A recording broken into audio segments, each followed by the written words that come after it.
آپ سب کا سواگت ہے Y T now reaction video میں۔ آئیے شروع کرتے ہیں آج کی ویڈیو۔ آپ لوگوں نے اگر ہمارا چینل سبسکرائب نہیں کیا ہے تو اسے سبسکرائب کیجئے، شیئر کیجئے اور لائک کیجئے۔ تو چلو سٹارٹ کرتے ہیں۔ میں اب تو ایسا ہو گیا کہ کل تک تو مولوی آتے تھے اس معاملے میں، اب آج کل ایسے بھی آ رہے ہیں انجینئر ٹائپ کے لوگ۔ پاکستان میں ابھی اس وقت ایک پیدا ہوئے انجینئر مرزا علی نام ہے جن کا، پلمبر بولتے ہیں ان کو لوگ۔ اب آئیے ذرا ان کا معاملہ دیکھ لیجئے، آج کل نوجوان ان کو بہت سن رہے ہیں۔ یہ اتنا بڑا گستاخ ہے کہ صحابہ تو اس کے سامنے کوئی، پنجابی میں ایک جملہ کہتا ہے یہ بدبخت شخص، بابے شے کوئی نہیں، امام شے کوئی نہیں، اولیاء شے کوئی نہیں، انبیاء شے کوئی نہیں۔ شے کوئی نہیں مطلب یہ کوئی چیز ہے ہی نہیں، کچھ بھی نہیں ہے، زیرو ہے یہ۔ ابتدا اس نے علماء کی توہین سے شروع کی، پھر ولیوں تک پہنچا، پھر اماموں تک پہنچا، صحابہ تک پہنچا، اب تو معاذ اللہ رسول اللہ تک پہنچ گیا۔ اب بس وہ دن باقی ہے کہ جس دن یہ اللہ کی شان میں بھی، اور کئی جگہ اللہ کی بھی شان میں توہین کیا ہے۔ اب یہ کل یہ نہ بول دے خدا نہ خواستہ کہ اب اللہ بھی کوئی شے نہیں، معاذ۔ اس کے توہین کے انداز ایسے ایسے کہ اگر اس پہ سنائے تو گھنٹوں لگ جائے۔ آئیے رسول کے بارے میں بدبخت کیا کہتے ہیں۔ مجھے مولانا اسحاق صاحب کا وہ جملہ ہمیشہ یہ آیت پڑھتے ہوئے یاد آتا ہے۔ بعض اوقات تو وہ فی البدی ایسے جملے بولتے تھے جاندار۔ تو ایک گفتگو میں انہوں نے فرمایا کہ بھئی جب توحید بیان ہوگی تو گستاخی تو آٹومیٹکلی ہو جائے گی، کیونکہ توحید کا مطلب ہی یہ ہے کہ اللہ کے سوا کوئی پیغمبر، کوئی فرشتہ، کوئی بزرگ، کوئی بابا، شاہی کوئی نہیں۔ توحید کا تو مطلب ہی یہی ہے کہ کوئی انسان اپنا پیشاب بھی نہیں روک سکتا، خواہ وہ پیغمبر ہو یا عام انسان ہو۔ کوئی انسان اپنا پیشاب بھی نہیں روک سکتا، خواہ وہ پیغمبر ہو یا عام انسان ہو۔ یہ مولانا عیسیٰ یہ ہے وہ جملہ علی مرزا کا جس پر مولانا فاروق خان رضوی صاحب بھڑکے ہوئے ہیں، جنہوں نے اسے دلیلوں کے ساتھ میں اچھا جواب دیا ہے۔ سنیے آگے۔ ایک اہل حدیث تھے جس کو اپنا استاد بولتا ہے، وہ بوڑھا تھا، مر گیا۔ مولانا عیسیٰ ایک جملہ بولا کرتے تھے، سب سے پہلے اس جاہل سے میں پوچھتا ہوں، تو کہتا ہے کہ میں تو علمی کتابی ہوں، ہم تو کتاب سے مانتے۔ یہ مولانا عیسیٰ کس کتاب کا نام ہے؟ بھائی جس کا جو جملہ کوڈ کر رہا ہے، جس کے جملے کو آپ دلیل بنا رہے ہو، تو یہ مولانا عیسیٰ کس کتاب کا نام ہے؟ یہ بخاری ہے، مسلم ہے، ترمذی ہے، ابن ماجہ ہے، نسائی ہے کون یہ؟ جب بڑے بڑے بابے کوئی شے نہیں تو مولانا عیسیٰ کون سی شے ہے؟ مولانا عیسیٰ کہتے تھے، اور تو نے اس کے جملے کو بطور حجت اور بطور دلیل بیان کر دیا خبیث نے۔ اور پھر کیا بیان کیا کہ جب بھی توحید بیان ہوں گی، یعنی اللہ کی تعریف ہوں گی، تو انبیاء کی تو خود بخود گستاخی ہوگی۔ بھائی میں نے بھی توحید آج کے جلسے میں بیان کی، کہیں نبی کی توہین ہوئی اس میں؟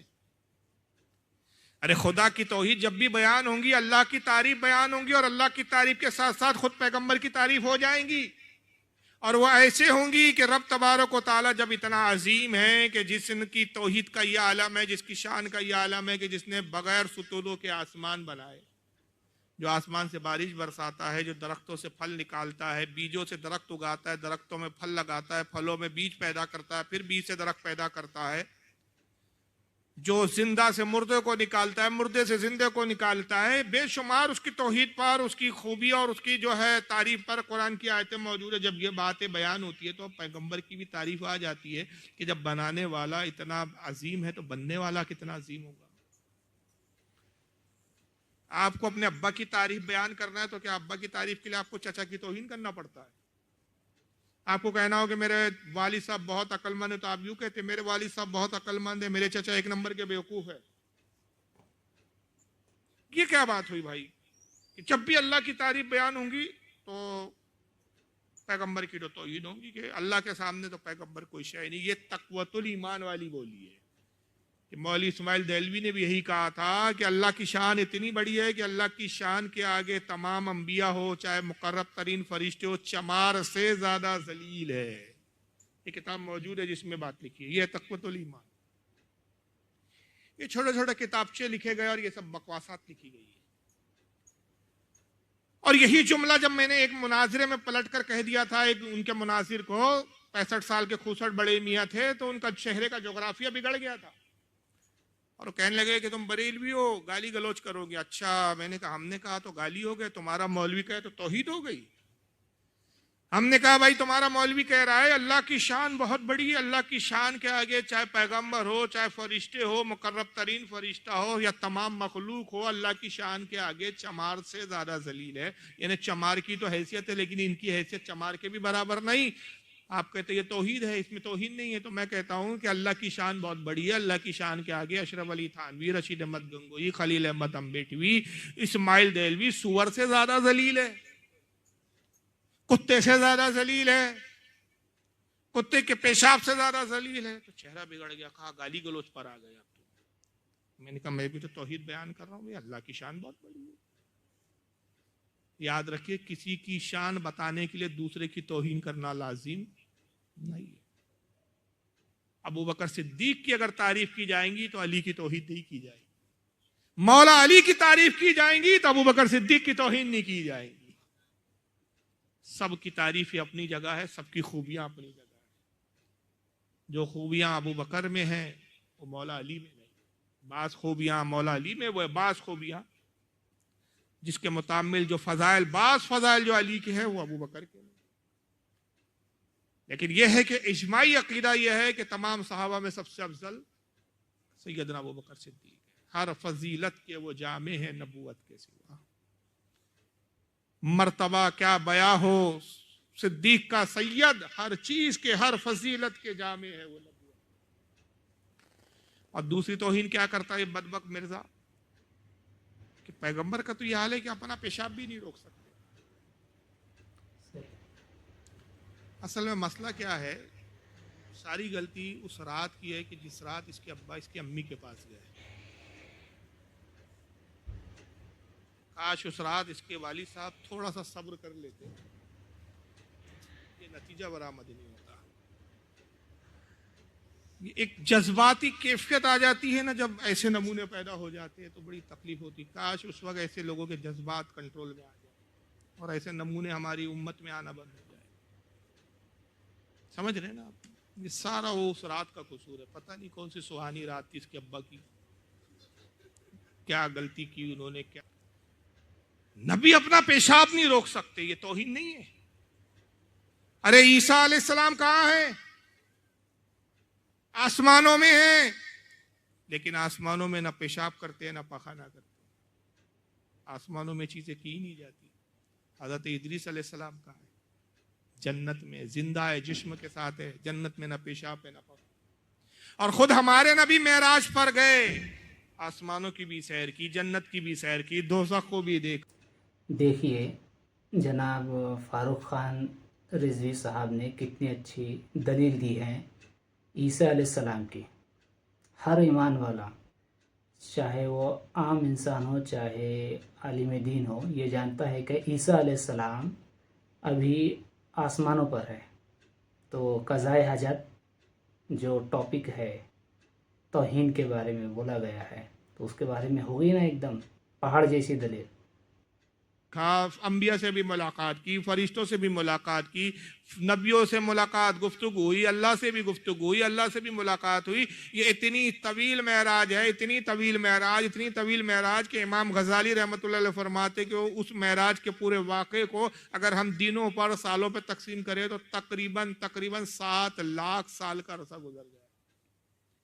آسمانوں کی موٹائی 500 سال کی راہ، آسمانوں کے درمیان کا فاصلہ 500 سال کی راہ۔ یہ معجزہ ہے نبی کا کہ گئے، وضو کر کے گئے، بستر گرم چھوڑ کر گئے، کنڈی ہلتی بھی چھوڑ کر گئے، آئے تو وضو کا پانی پوری طرح زمین میں جذب نہیں ہوا، بستر گرم کا گرمی تھا، دروازے کی کنڈی ہل رہی تھی تو ہل ہی رہی تھی۔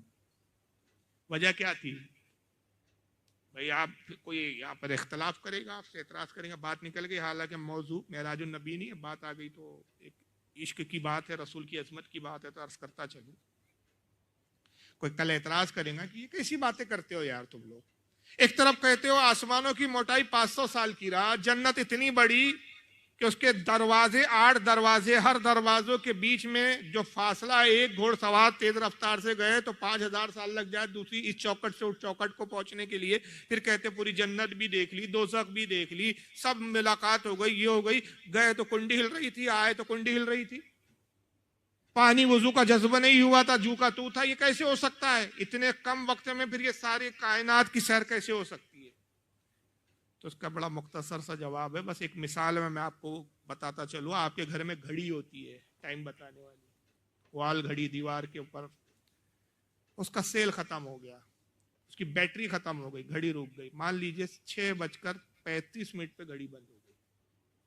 6:35 پہ گھڑی بند ہو گئی، سیل ڈاؤن ہو گیا. اب آپ نے سیل نہیں بدلا، 1 سال تک گھڑی میں سیل ہی نہیں ڈالا. بتائیے گھڑی کا کانٹا کہاں رکا ہوا رہے گا؟ 6:35 پہ رکا ہوا ہے. 1 سال کے بعد اچانک آپ کو خیال آیا یار گھڑی فالتو رکھی ہوئی ہے، چلو اس کو چالو کرتے. اپنے بیٹے سے کہا آپ نے، جاؤ بیٹا ذرا ایک بیٹری لے کر آؤ، سیل لے کر آؤ.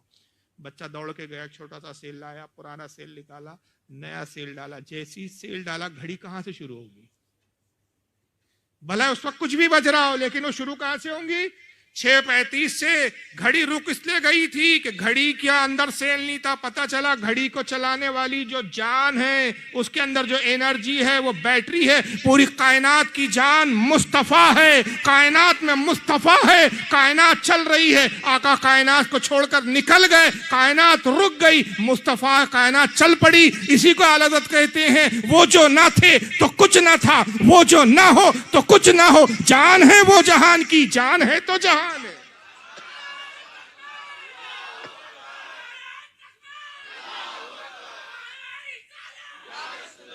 سبحان اللہ.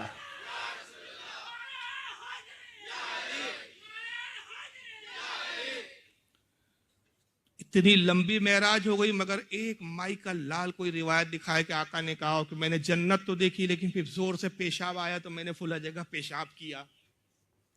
زور سا پاخانہ آیا تو پھر میں نے جبریل سے کہا جبریل پاخانہ کہاں کرنا ہے؟ نہیں ملیں گا. پوری معراج میں مصطفیٰ نے پیشاب نہیں کیا. میرے آقا چاہتے تو زندگی بھر پیشاب کی حاجت نہیں، میرے آقا چاہتے زندگی بھر قضائے حاجت یعنی پاخانے کے لیے جانے کی ضرورت نہیں. مگر مصطفیٰ کو پیشاب کیوں آیا؟ پیغمبروں کو پیشاب کیوں آتا تھا؟ اگر پیشاب نہ آتا، پاخانہ نہ آتا تو ہمیں سلیقہ کیسے ملتا کہ پیشاب کرنے کا طریقہ کیا ہے، پاخانہ کرنے کا طریقہ کیا ہے؟ یہ انبیاء تعلیم کے لیے آتے ہیں دنیا میں، اور تعلیم تبھی ہوتی ہے کہ اس عمل کو پریکٹیکل کر کے دکھایا جائے. ورنہ اللہ قادر ہے کہ اپنے پیغمبروں کو اس سے منزہ رکھے. اور پھر چلو آپ پیغمبر نہیں روک سکتے. جنت میں تو کسی جنتی کو ہم انشاءاللہ جنت میں جائیں گے تو جنت میں نہ پیشاب ہے نہ پاخانہ ہے. تو جو پروردگار عالم آپ جیسے ہم جیسوں کو جنت میں بھیجنے کے بعد پیشاب پاخانہ سے پاک رکھ سکتا ہے، منزہ اور مبرہ رکھ سکتا ہے، وہ اپنے انبیاء اکرام کو طاقت نہیں دے سکتا کہ وہ اپنے پیشاب کو روک سکے. اچھا اس جاہل کے نزدیک توحید یہ ہے. اچھا اس میں جو مثال بھی دیکھو کتنی گھٹیا دیا. بولتے نا پلمبر آدمی ہے، یہ انجینئر بھی نہیں ہے، انجینئرنگ کے بھی لائق نہیں ہے، جاہل. یہ بتا رہا ہے اللہ کی توحید، اب توہین کر رہا ہے پیغمبر کی، لیکن اس میں مثال کتنی گھٹیا دے رہا ہے کہ اللہ کی توحید جب بیان ہوں گی تو پیغمبر کی آٹومیٹک گستاخی ہوں گی. انبیاء تو اپنا پیشاب نہیں روک سکتے. اس کے نزدیک یعنی پیشاب نہیں روک سکتے اس لیے بندے پیشاب روک لے تو خدا ہو جائے. تو معاذ اللہ کہ اللہ پیشاب روکے ہوئے، استغفر اللہ لا حول ولا قوة، اس لیے وہ خدا ہے. کیا گھٹیا مثالیں ہیں، کیا اس کی گھٹیا ذہنیت ہے.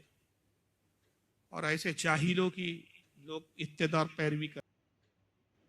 جناب فاروق خان رضوی صاحب، انہوں نے بہت ساری دلیلوں سے اپنی بات کو واضح کیا ہے، اور کوئی بھی صاحب عقل یہ بات کو جانتا ہے کہ اللہ کی توحید میں پیغمبر کی توہین نہیں ہوتی. اگرچہ ایسا ہوتا تو کلمے کا جز محمد الرسول اللہ یہ کیوں ہوتا؟ اللہ اپنے نام کے ساتھ میں ہمارے نبی کا نام کیوں جوڑتا؟ سوچنے والی بات ہے. کیا کہتا ہے جاہل، ذرا سنیے. وَمَا يَنْطِقُ عَنِ الْهَوَىٰ إِنْ هُوَ إِلَّا وَحْيٌ يُوحَىٰ. اور بھئی یہ قرآن کے بارے میں ہے، نبی کی ہر بات کے بارے میں نہیں ہے کہ اللہ کی وحی سے ہوتی ہے. نہیں، ورنہ تو نبی صلی اللہ علیہ وسلم کی جو اجتہادی غلطیاں ہیں گناہ نہیں، اجتہادی غلطیاں جس پہ اللہ نے گرفت کی ہے منافقین کا جنازہ پڑھنا، وہ اللہ کی وحی سے پڑھا تھا، بعد میں منع کر دیا. اتنا بڑا جاہل ہے. میں نے کہا نا سارا قصور اس رات کا ہے. ایک رات نے دیکھو کتنے گل کھلائے، کتنی بھاری پڑ رہی ہے یہ ایک رات امت پر. قرآن عظیم میں سورۃ النجم آیت 1 سے 5 تک اللہ تعالیٰ نے اپنے نبی کی خوبیاں بیان کی. قرآن عظیم میں بیان کی 27واں پارہ ہے وَالنَّجْمِ إِذَا هَوَىٰ. میں وہ تفسیری ترجمہ کر رہا ہوں جو امام جعفر صادق نے جو مراد لی ہے. اس چمکتے ستارے محمد کی قسم جب یہ معراج سے اترے. یہ امام جعفر صادق کی تفسیر ہے، تفسیری ترجمہ کرنا ہوں. وَالنَّجْمِ إِذَا هَوَىٰ، اس چمکتے ستارے محمد کی قسم جب وہ معراج سے اترے. مَا ضَلَّ صَاحِبُكُمْ وَمَا غَوَىٰ، اور اے لوگوں تمہارے صاحب تمہارے پیغمبر نہ بہکے اور نہ بے راہ چلے. گمراہ نہیں ہوئے، پیغمبر گمراہ نہیں ہوتا بلکہ گمراہوں کو ہدایت دیتا ہے. وَمَا يَنْطِقُ عَنِ الْهَوَىٰ، وہ کوئی بات کہتے ہی نہیں اپنی خواہش سے، اپنی طرف سے کچھ کہتے ہی نہیں. ان ہوا الا وحی یوحا، جب تک ہم ان پر وحی نہ کر دے وہ کچھ کہتے ہی نہیں ہیں. اللہ فرما رہا ہمارا پیغمبر جب بھی بولتا ہے ہمارے حکم پر بولتا ہے. اب وہی دو طریقے کی ہوتی ہے، جاہل کو کچھ پتا ہو تو پتا ہو، ایک الہام ہوتا ہے اور ایک وہ وہی جو جبریل لاتے. الہام دل پر ڈائریکٹ نازل ہوتا ہے، اللہ تعالیٰ ڈائریکٹ الہام کے ذریعے اپنے نبی کو احکام صادر کرتا ہے، وہاں جبریل کی بھی رسائی نہیں ہوتی. اور ایک وہ ہوتا ہے کہ جو آیتیں ہوتی ہیں قرآن کی وہ جبریل کے ذریعے آتی ہے، وحی کے ذریعے آتی ہے، اور اس وحی کو جبریل لاتے ہیں. یہ صاحب کہتے ہیں کہ پیغمبر بھی معصوم نہیں ہوتے. یہ جو قرآن میں آیا بھی ہے کہ وہ اپنی طبیعت سے کچھ نہیں کہتے، وہ دوسری باتیں نہیں ہے، وہ صرف قرآن کی آیت ہے، باقی کچھ نہیں. یعنی قرآن کی آیت جب وہ کہتے ہیں تو اللہ کے حکم اور اللہ کی مرضی سے کہتے ہیں، باقی باتیں وہ اللہ کی مرضی کے خلاف بھی کرتے ہیں. اور کہتے ہیں پیغمبر اجتہاد کرتے ہیں، عقل دوڑاتے، اجتہاد مطلب عقل سے کام لیتے ہیں، تو اس میں اجتہادی غلطی ہوتی ہے تو پھر اللہ نے پیغمبر کو تنبیہ بھی کی ہے، ڈانٹا بھی ہے. اور دلیل کیا دی؟ مارے گھٹنا پھوٹے آنکھ، کہیں کیٹ کہیں کا روڑا، بھانمتی نے کنبا جوڑا. کہتے منافق کا نماز جنازہ پڑھا دیا تھا اللہ کے نبی نے، اللہ تعالیٰ نے تنبیہ کی تھی. یہ خبیث دکھا دے اللہ نے کہاں تنبیہ کی. ارے جاہل، اللہ کے رسول کی خود حدیث ہے، جب عبداللہ ابن ابی منافق مرا، اس کی نماز جنازہ پڑھانے کے لیے گئے. آپ جانتے رہے کہ میں نماز جنازہ پڑھاؤں گا، یہ تو منافق ہے، میرے جنازہ پڑھانے سے اس کو کوئی فائدہ ہونے والا نہیں، جہنم میں ہی جائیں گا، ازلی جہنم ہی ہے. مگر میرا یہ کردار، میرا یہ اخلاق دیکھ کر اس کی قوم کے لوگ ایمان لے آئیں گے. یہ بھی علم غیب تھا آقا کو، اور ہوا بھی وہی کہ جب اس کی قبیلے کے لوگوں نے دیکھا کہ عبداللہ ابن ابی منافق ساری زندگی رسول کو نقصان پہنچاتا رہا، حضور کی دشمنی میں یہ حد درجے گرا ہوا شخص تھا، حضور کو نقصان کے پہنچانے کے لیے یہ بہانے تراشتا تھا، سازشیں کرتا تھا، مگر اس کے باوجود کہ مر گیا رسول اللہ اتنی عنایت کر رہے، اتنا کرم کر رہے کہ نماز جنازہ پڑھا رہے ہیں، اس کو قبر میں اتار رہے ہیں، اس کو اپنا کرتا مبارک دے رہے ہیں. بس یہی کردار اور اخلاق دیکھ کے اس کی قوم کے لوگ متاثر ہوئے اور وہ سب کے سب ایمان لے آئے. حضرت عمر نے اس وقت جب روکا، وہ نہیں جانتے تھے کیا ہونے والا ہے، علم غیب تو نبی کو تھا نا، حضرت عمر کو نہیں پتا تھا کہ کیا ہونا، اس کا فائدہ کیا ملے. انہوں نے کہا یا رسول اللہ یہ تو منافق ہے، آپ اس کی نماز جنازہ پڑھائیں گے. حدیث میں واضح الفاظ ہے کہ حضور نے کہا میرے رب نے مجھے منع نہیں کیا، مجھے اجازت دی، چاہے تو میں نماز جنازہ پڑھاؤں چاہے نہ پڑھاؤں. میرے رب نے مجھ سے کہا حبیب اگر تو 70 بار بھی اس کے لیے استغفار کرے تو ہم اس کے لیے نجات اس کو نہیں دیں گے. اگر میرا رب کہتا ہے کہ اے محبوب اگر تو 71 بار استغفار کرے یا 70 سے زیادہ بار استغفار کرے تو میں اسے بخش دوں گا، تو میں اس کے لیے 70 سے زیادہ استغفار کر لیتا. یہ روایت تو صاف بتا رہی ہے کہ حضور کا نماز پڑھانا بھی اللہ نے منع تو کیا ہی نہیں تھا. جب حضور نے نماز پڑھا دی اس کے بعد حکم آیا، بعد میں حکم آیا کہ محبوب اب اس کے بعد کسی منافق کی نماز جنازہ نہ پڑھانا، کسی کے جنازے پہ کھڑے نہ ہونا اور نہ کسی کی قبر پر کھڑا ہونا. تو گناہ تب ہوتا ہے کہ قانون بن گیا، جو قانون توڑتا ہے وہ گناہ گار ہوتا ہے، قانون بنا ہی نہیں تو گناہ گار کہاں سے ہوا. انجینئر کیسے بنا پتہ نہیں، کس جاہل یونیورسٹی نے اس کو ڈگری دی ہے، پلمبر ہے انجینئر بھی نہیں ہے لگتا. بھائی مثال کے طور پہ جیسے کہ ہندوستان میں جی ایس ٹی پہلے تھا کیا بھائی؟ دوسرے ٹیکس تھے. جی ایس ٹی اب لاگو ہوا. اگر اب جو جی ایس ٹی کا ٹیکس نہیں دیں گا, جی ایس ٹی کے ٹیکس میں گھپلا کریں گا, تو قانوناً مجرم ہوگا نا.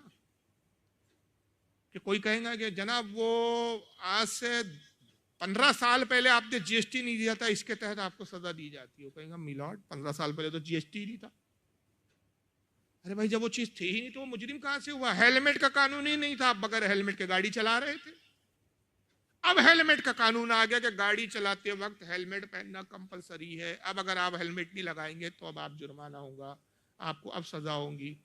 یا آپ کے نام سے چالان آئے گا کہ آج سے 25 سال پہلے آپ بنا ہیلمٹ کے گاڑی چلا رہے تھے, اس لیے آپ کو اتنا جرمانہ بھرنا. ارے بھائی اس وقت تو قانون ہی نہیں تھا.